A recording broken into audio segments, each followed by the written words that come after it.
अस्सलाम वालेकुम students. I hope कि आप सब ठीक ठाक होंगे, आप सबकी फैमिलीज ठीक ठाक होंगी। सबसे पहले तो मैं ये पूछना चाहूँगा कि आप सब लोग सबसे पहले आपको ये कहना चाहूँगा कि आप सब लोग घर बैठा करें आराम से, बिकॉज़ कंडीशंस आहिस्ता आहिस्ता और ज़्यादा कम्प्लेक्स होती जा रही हैं और ख़राब हो रही हैं। तो अपना भी ख्याल रखें और अपनी फैमिली वालों का भी ख्याल रखें। तो so today's I am this is our first lecture और ये हमारे पास इंट्रोडक्शन टू एंटोमोलॉजी हमारा सब्जेक्ट है जो मैं आपको पढ़ाऊंगा। I am Syed Bilal Hasan. मैं आपको पढ़ाऊंगा introduction to entomology. So first we will start with बिस्मिल्लाहिर रहमानिर रहीम। This is the title of the subject that we will going to study, or that I will teach you, introduction to entomology. And this is our first lecture uh, on introduction to entomology. So the main thing about any course, कि हम जो भी पढ़ते हैं तो हमें पता हो कि हम उस कोर्स में क्या पढ़ेंगे, what are the main components के उस जो उस कोर्स में प्रेजेंट है. So in introduction to entomology, so entomology is basically the study of insects. ठीक है, तो हमारे पास हम इसमें इंसेक्ट्स के बारे में पढ़ेंगे. Like we will study about the morphology of insects. Morphology of insects में आता है हमारे पास इंसेक्ट्स का हेड कैसा है, इंसेक्ट्स का थोरैक्स कैसा है, एब्डोमेन कैसा है, उसके जितने भी एक्सटर्नल पार्ट्स हैं, लाइक उनकी लेग्स के बारे में स्टडी करेंगे, उनके विंग्स किस तरह हैं, कितने विंग्स हैं, कितनी लेग्स हैं, किस तरह से बनी हुई हैं, कैसा उनका स्ट्रक्चर है. इसी तरह हम इंसेक्ट के आईज को स्टडी करेंगे, उनके एंटीनी को स्टडी करेंगे, उनके डिफरेंट माउथ पार्ट्स को, और जो यानी कि हमारे पास उनकी जो जो मॉर्फोलॉजी मॉर्फोलॉजी हम कहते हैं the study of external organs of any organism. तो इसमें हम इंसेक्ट्स के एक्सटर्नल ऑर्गन्स के बारे में स्टडी करेंगे कि इंसेक्ट्स के एक्सटर्नल ऑर्गन्स किस तरह हैं और किस तरह उनकी बनावट है और किस तरह वो फंक्शन करते हैं. ठीक है. सेकंड जो चीज हम स्टडी करेंगे it is the anatomy. Anatomy हम कहते हैं to study the internal structure of any organism. तो इस इंट्रोडक्शन टू एंटोमोलॉजी में हम क्या करेंगे, हम एनाटॉमी ऑफ इंसेक्ट स्टडी करेंगे. लाइक उसका रेस्पिरेटरी सिस्टम किस तरह है, उसका सर्कुलेटरी सिस्टम किस तरह है, उसका रिप्रोडक्टिव सिस्टम किस तरह है, उसका हमारे पास एक्सक्रीटरी सिस्टम किस तरह है, हमारे पास उसका नर्वस सिस्टम, इसी तरह एंडोक्राइन ग्लैंड्स हैं, और जो हमारे पास एक्सोक्राइन ग्लैंड्स है उस सब के बारे में स्टडी करेंगे कि वो किस तरह है. ठीक है. इसके अलावा हमारे पास मेन जो नर्वस सिस्टम है इंसेक्ट्स का, उसकी कैसे वो किस तरह बना हुआ है, किस किस चीज पे कंसिस्ट कर रहा है. तो जो भी एनाटॉमी इंटरनल ऑर्गन्स जितने भी हैं उनके बारे में भी हम इस कोर्स में स्टडी करेंगे. थर्ड हम फिजियोलॉजी स्टडी करेंगे इंसेक्ट्स की.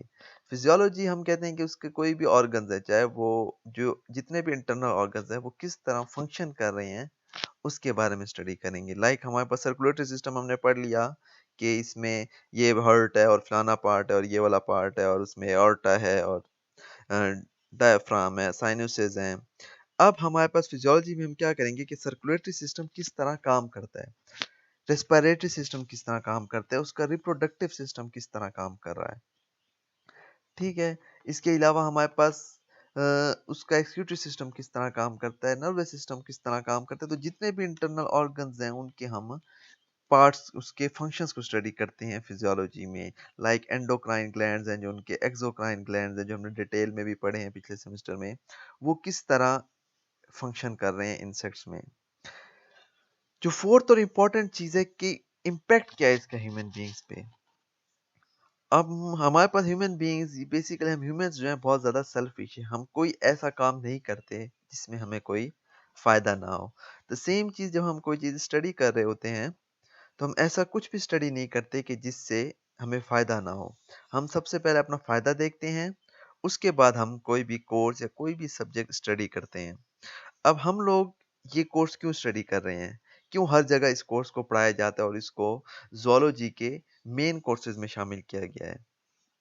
तो उसकी मेन रीज़न ये है कि इनका इम्पैक्ट ह्यूमन बीइंग्स पे. लाइक हमारे पास आप अगर देखें कि कौन इम्पैक्ट हमारे पास हार्मफुल भी हो सकता है और बेनिफिशियल भी हो सकता है. तो इम्पैक्ट हम क्या करते हैं, हम क्यों स्टडी कर रहे हैं. लाइक अगर हम किसी भी इंसेक्ट फॉर एग्जांपल अगर वो हमें हार्मफुल इफेक्ट्स पहुंचा रहा है, तो हम इंसेक्ट्स की पहले पहले मॉर्फोलॉजी स्टडी करते हैं। मॉर्फोलॉजी में हम देखते हैं कि भाई कौन कौन से पार्ट्स हैं जो इसके वीक हैं, बिकॉज हम जब भी किसी चीज को अटैक करते हैं तो हम उसके वीक पार्ट्स की तलाश करते हैं। तो जो जो वीक पार्ट्स हम उस पर हिट करेंगे तो हम इंसेक्ट को इजीली किल कर सकते हैं। अगर हमने स्टडी नहीं किया तो हम उसके उस पार्ट को मे भी हम हिट कर रहे हो जो उसका स्ट्रॉन्गेस्ट हो, तो उसका इंसेक्ट पे कोई असर नहीं होगा और इंसेक्ट किल नहीं होगा। ठीक है। इसी तरह जो हम एनाटॉमी पढ़ते हैं कि उसके डिफरेंट फंक्शंस के बारे में, जब तक हमें उसके डिफरेंट फंक्शंस का नहीं पता होगा, सॉरी डिफरेंट इंटरनल पार्ट्स का नहीं पता होगा, तो हम किसी भी इंसेक्ट को उसके हार्मफुल इफेक्ट्स को कंट्रोल नहीं कर सकेंगे। जो हम फिजियोलॉजी पढ़ते हैं, लाइक हम पढ़ते हैं कि इसका रेस्पिरेटरी सिस्टम इस तरह काम करता है, तो अगर हम उसके उसी रेस्पिरेटरी सिस्टम के फंक्शन में क्या कर दें, डिस्टरबेंसेस प्रोड्यूस कर दें, उसको डिस्टर्ब कर दें, तो insect will ultimately die, because respiration एक इम्पॉर्टेंट प्रोसेस है फॉर सर्वाइवल। ठीक है, लाइक हमारे पास हम जो डिफरेंट आपने देखा होगा कि हम स्प्रेज करते हैं, ठीक है, हम मॉस्किटोज को कंट्रोल करने के लिए कॉइल्स वगैरह यूज करते हैं, मैट यूज करते हैं, तो ये क्या है, ये डिफरेंट केमिकल्स हैं। ठीक है, और ये डिफरेंट केमिकल्स एक बड़ी रिसर्च के बाद बनाए गए हैं। और उस रिसर्च में क्या है, फॉर एग्जांपल अगर वो केमिकल है वो उस रेस्पिरेटरी सिस्टम को हिट कर रहा है, तो क्या होगा कि वो केमिकल रेस्पिरेशन गैसेस गैसेस और गैसेस के साथ इंसेक्ट की बॉडी में जाता है, उसके रेस्पिरेटरी सिस्टम को डिस्टर्ब करता है, एज अ रिजल्ट वो इंसेक्ट उसकी डेथ हो जाती है। कुछ ऐसे इंसेक्ट्स हैं हमारे पास, ये सॉरी कुछ ऐसे केमिकल्स हैं जो हमारे पास उसके सर्कुलेटरी सिस्टम को हिट करते हैं।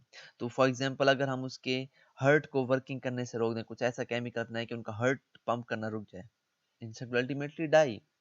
उसका जो हमारे पास एओर्टा है, अगर हम उसको किसी केमिकल वजह से ब्लॉक कर दें, किसी भी चीज की वजह से ब्लॉक कर दें, इट विल अल्टीमेटली डाई।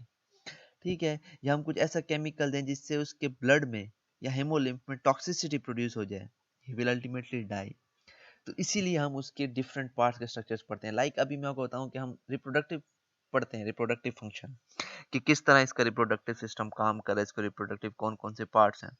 तो अब उसके जरिए भी हम पॉपुलेशन, कोई हार्मफुल इंसेक्ट है उसकी पॉपुलेशन को कंट्रोल कर सकते हैं।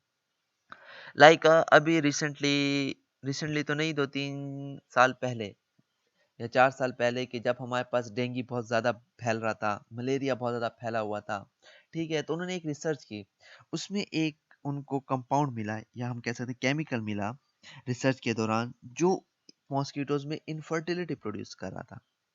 अब क्या होता है कि अगर हमारे पास सारे इंसेक्ट्स या सॉरी सॉरी जितने मॉस्किटोज हैं हमारे पास, उन सबको अगर हम इनफर्टाइल कर लें, तो क्या होगा कि वो अपनी नेक्स्ट पॉपुलेशन प्रोड्यूस करने से पहले ही क्या हो जाएंगे, पॉपुलेशन से एलिमिनेट हो जाएंगे। तो हमारी मॉस्किटो की पॉपुलेशन बहुत हद तक क्या हो सकती है, कंट्रोल हो सकती है। ठीक है, तो उन्होंने क्या किया, सिंपली उन्होंने उसमें उस केमिकल को एक वाटरी या शुगर सिरप के अंदर उसको मिक्स किया, उसमें कॉटन स्वैब्स जो हैं उसको डिप करके और उनको जब बाहर रखा एक्सपोज करके, तो आपको पता है कि जितने भी इंसेक्ट्स वगैरह हैं वो शुगरी फ्लूइड या वाटरी जो शुगर का नेक्टर है उसकी तरफ आते हैं। तो जो जो मॉस्किटो या हाउस फ्लाई आके उस शुगर फ्लूइड पे फीड करता था, तो वो साथ में केमिकल भी इंजेक्ट कर लेता था, अपनी उसकी बॉडी में चला जाता था, जाके वो केमिकल क्या करता था, उनके अंदर इनफर्टिलिटी काज करता है। As a result now these insects which have this particular type of chemical, they can't reproduce, they are no more fertile, now they are become infertile और sterile हो गए। अब वो अपनी नेक्स्ट जनरेशन प्रोड्यूस नहीं करेंगे और नेक्स्ट जनरेशन प्रोड्यूस करने से पहले ही पॉपुलेशन से एलिमिनेट हो जाएंगे। तो इससे हमारे पास क्या हुआ कि हमने किसी एक इंसेक्ट की पॉपुलेशन को, जो हमें नुकसान पहुंचाता है इंसेक्ट, उसकी पॉपुलेशन को हमने क्या किया, कंट्रोल किया, उसकी पॉपुलेशन को कम किया। ठीक है, तो ये एक मेन आपको एक एग्जांपल दे दी इंपॉर्टेंट, कि हम क्यों किसी भी इंसेक्ट की मॉर्फोलॉजी को पढ़ते हैं, उसके एनाटॉमी को क्यों पढ़ते हैं और उसके डिफरेंट फंक्शंस को क्यों पढ़ते हैं। इसीलिए पढ़ते हैं कि जो वीक पार्ट है उसको हम हिट करें और उसके उस की पॉपुलेशन को रिड्यूस करें अगर वो हार्मफुल इफेक्ट प्रोड्यूस कर रहा है। नाउ अगर वो बेनिफिशियल इफेक्ट्स प्रोड्यूस कर रहा है तो हमें क्या करना है? हम चाहते हैं कि वो बेनिफिशियल एस्पेक्ट्स प्रोड्यूस कर रहा है, हमें फायदा दे रहा है।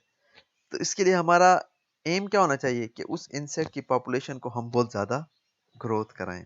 तो इसमें हम वो केमिकल्स यूज़ कर सकते हैं कि जिससे उसकी रिप्रोडक्टिव कैपेसिटी कम होने के बजाय क्या हो, ज़्यादा हो, वो ऑफस्प्रिंग ज़्यादा पैदा प्रोड्यूस कर सके। इसी तरह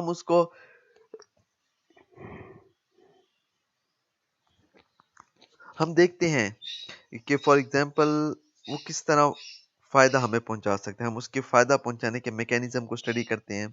लाइक अगर हम देखें कि एक सिल्क वॉर्म है जो हमारे लिए सिल्क कपड़ा जो रेशम है वो प्रोड्यूस करता है। अब हम लोगों को क्या ये हमारे लिए फ़ायदेमंद है क्योंकि हमें सिल्क से फ़ायदा मिलता है, इकोनॉमिकली या फाइनेंशियली हमारे लिए फ़ायदेमंद है। ठीक है, तो अब ये जो हमारे पास फाइनेंशियली इकोनॉमिकली हमें फ़ायदा दे रहा है, हमने क्या करना है? इस इंसेक्ट की पॉपुलेशन को इंक्रीज करना है। तो हम क्या करते हैं कि इसके लिए पहले हम स्टडी करते हैं कि which is the optimum conditions, कि सबसे बेस्ट कंडीशंस क्या है कि जिसमें ये बहुत जल्दी ग्रो करे। तो वो जब हमें पता लगती है तो हम उसको वही कंडीशंस प्रोवाइड करते हैं, एज अ रिजल्ट उसकी पॉपुलेशन इंक्रीज होती है। हम देखते हैं कि इसकी फीडिंग सबसे अच्छा इसको क्या चीज़ लगती है खाने में, क्योंकि जितना ज़्यादा ये खाना खाएगा उतनी ज़्यादा इसकी ग्रोथ होगी। ठीक है, दूसरा हम इसमें ये स्टडी करते हैं कि ये जो सिल्क है, कौन सी फूड हम देते हैं तो सिल्क की क्वालिटी अच्छी होगी, कौन सी फूड देते हैं तो सिल्क की क्वालिटी खराब होगी। लाइक अगर आप देखें हमारे पास अगर हम सिल्क वॉर्म को शहतूत के लीव्स पे फीड करें तो हमारे पास आला क्वालिटी का सिल्क पैदा होता है जो बिल्कुल वाइट कलर का और उसकी क्वालिटी बहुत अच्छी होती है। ठीक है, ये हमने स्टडी करने से पता चला, रिसर्च करने से। और अगर हम उसी सिल्क वॉर्म को बेरी के पत्तों पे फीड करें तो हमारे पास एक तो येलो कलर का डल कलर का सिल्क प्रोड्यूस होता है और उसकी क्वालिटी भी अच्छी नहीं होती। अब ये जो रिसर्च हो गई, हमने उसके मैकेनिज्म के बारे में स्टडी किया, तभी हमें पता चला कि ये चीज़ हमारे लिए फ़ायदेमंद है। मलबरी या शहतूत के पत्ते और बाकी लीव्स में हमारे पास उस क्वालिटी का सिल्क पैदा नहीं हो सकता। तो ये चीज़ें सारी स्टडी करके हम ये मॉर्फोलॉजी स्टडी करके नॉट ठीक है, हम मॉर्फोलॉजी स्टडी करके, एनाटॉमी को स्टडी करके, फिजियोलॉजी को स्टडी करके हम इम्पैक्ट को चेंज कर सकते हैं ह्यूमन बींग्स पे। लाइक अगर वो फ़ायदा दे रहा है तो हम उसके फ़ायदे को, बेनिफिशियल एस्पेक्ट को, इम्पैक्ट को इंक्रीज कर सकते हैं। अगर वो हमें नुकसान दे रहा है, लाइक डिजीज प्रोड्यूस कर रहा है, तो हम उसमें इनके थ्रू उसके इम्पैक्ट को कम कर सकते हैं, लाइक उसकी पॉपुलेशन को कंट्रोल करके या उसकी डिजीज कॉजिंग जो उसका पैथोजेनिसिटी है उसको हम कम करके उसका इम्पैक्ट ह्यूमन बींग्स पे कम कर सकते हैं। ठीक है, यहाँ तक समझ आ गई है?